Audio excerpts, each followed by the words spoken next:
Okay, students, we have this question now. We are going to solve this question. Let's suppose first expand this square. ठीक है, इस square को आप expand कर लें तो by using formula a minus b whole square के इसको हम ओपन कर लेते हैं.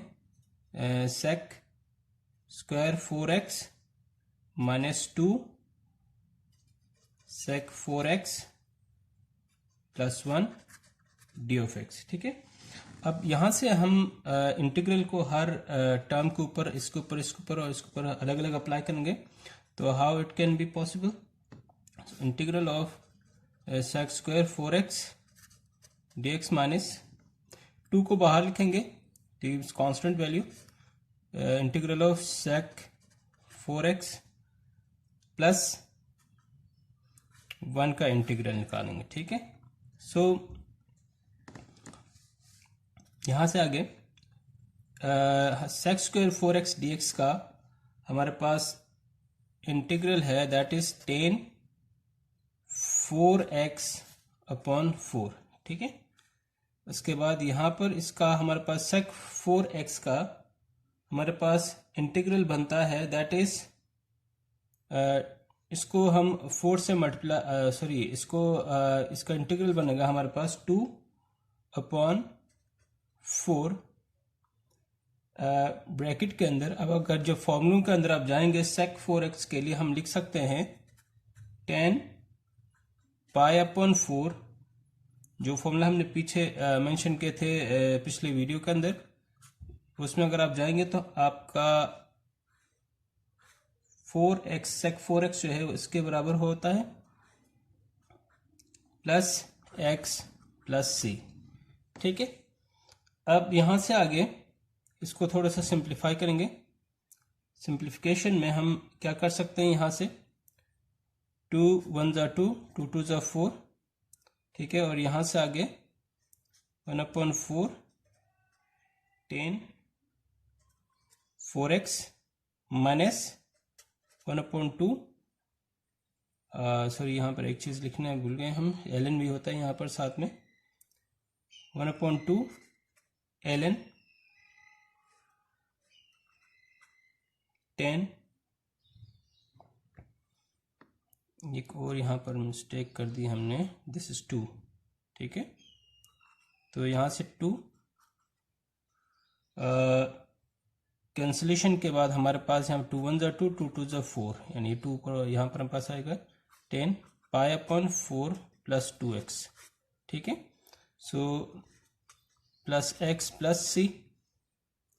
ये 2x है हमारे पास, 4 है यहाँ पर 2 है. 2 1 ज़ा 2 2 2 ज़ा 4 हमने कैंसिलेशन किए और इसको इसके सिंप्लीफाइड फॉर्म के अंदर हम लिखें 1 upon 4 10 4x minus 1 upon 2 ln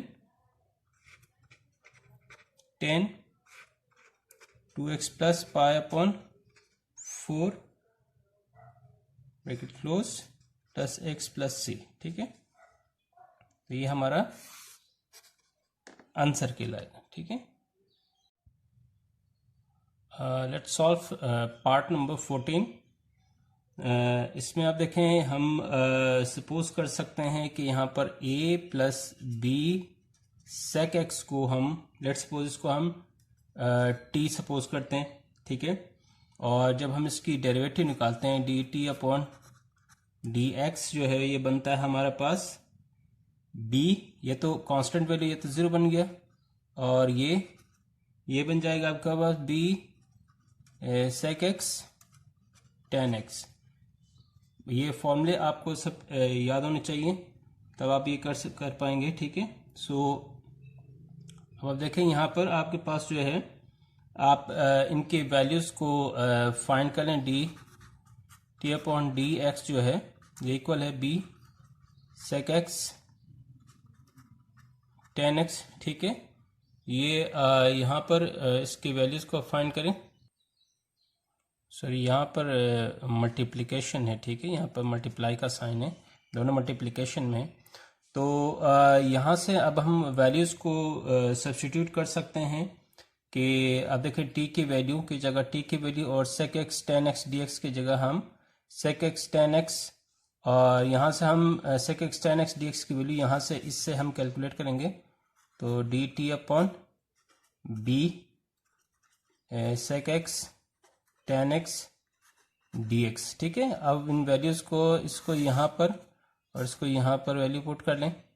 put करने के बाद क्या बनेगा, हमारा जो क्वेश्चन है that becomes d t upon b upon t. ठीक है, सो यहाँ से हम फर्दर ये 1/b को हम बाहर निकालें, b बाहर निकालेंगे तो ये बन जाएगा हमारे पास डी टी अपॉन टी।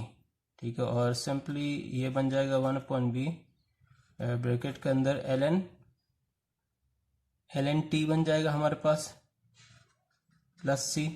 ठीक है, so further solving 1/b ln t की वैल्यू सब्स्टिट्यूट करें, t की वैल्यू क्या है हमारे पास a plus b sec x plus c, ये हमारा फाइनल आंसर। ठीक है,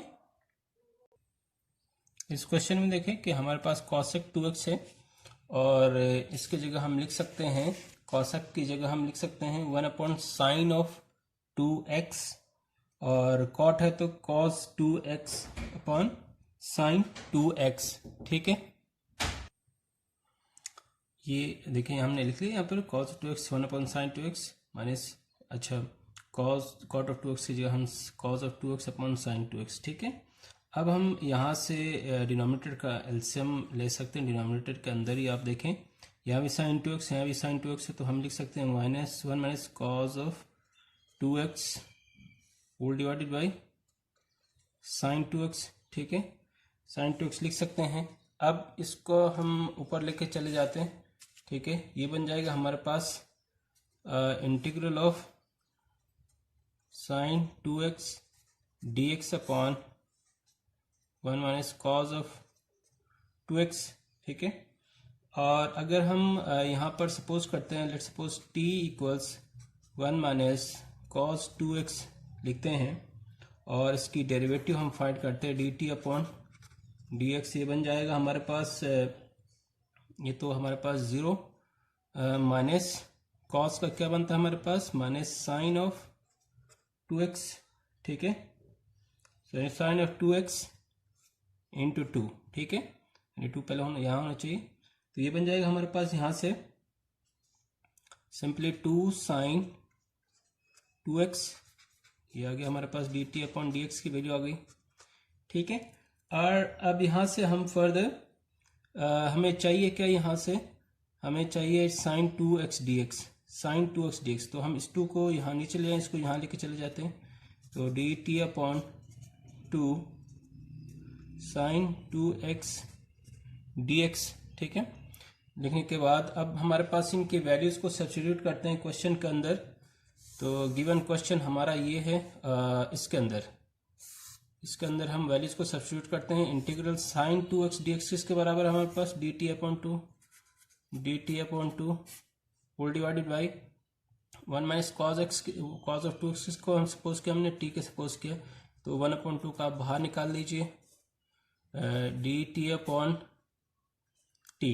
ठीक है, डी टी अपॉन टी हमारे पास ही आ गया हमारे पास। अब इसको हम फर्दर इंटीग्रल फाइंड करते हैं 1/2 ln t प्लस सी।